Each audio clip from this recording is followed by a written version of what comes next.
जय शिव गोरखाधीश। आज साथियों एक कहानी सुना रहा हूँ कि जो मैत्रेयी ने कहा।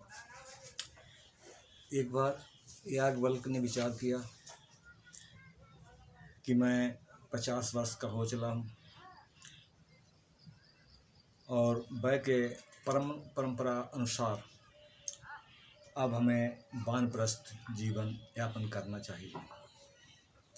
तब उन्होंने कहा कि अपनी जो भी हमारी संपदा है हम अपनी दोनों भार्याओं में विभाजित कर दें ताकि वह अपना जीवन अच्छे से यापन कर सकें। तब उनकी 2 पत्नियां थीं, मैत्रेयी और कात्यायनी। तो उन्होंने सबसे पहले कात्यायनी को बुलाया और कहा कि मैं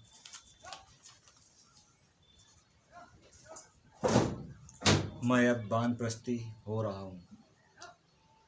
अब अतः तुम्हारे हिस्से का मेरा यह आधा संयम तुम्हारे सामने है और आप इसे लेके अपना जीवन यापन करें। कात्यायनी कभी वैचारिक ऊहापोह किंवा दार्शनिक चिंतन में कोई रुचि नहीं रखती थी। तब इसलिए उसने पति का यह निर्णय स्वाभाविक रूप से स्वीकार कर लिया और न कोई आपत्ति की। तब याज्ञवल्क्य ने अपनी दूसरी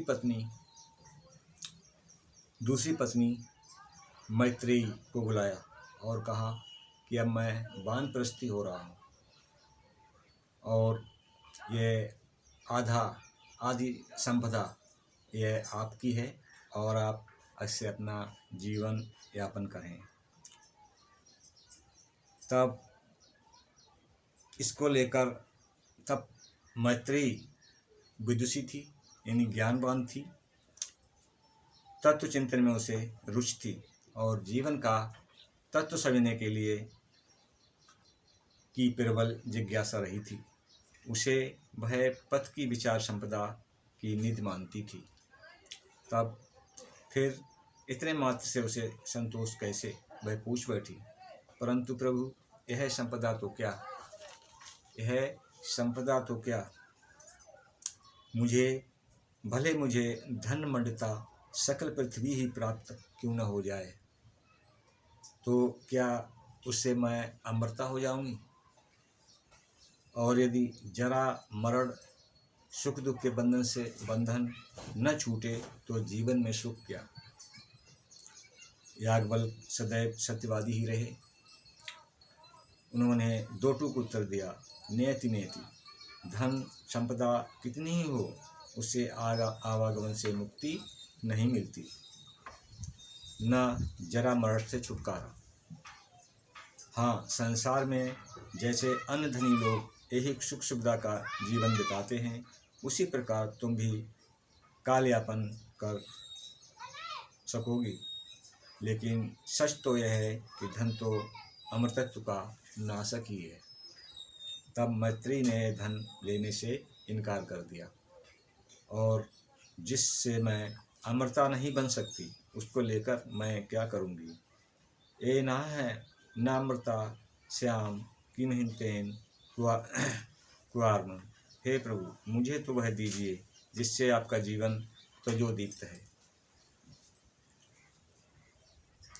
गौरवान्वित है और जिस तत्व का कभी नाश नहीं होता।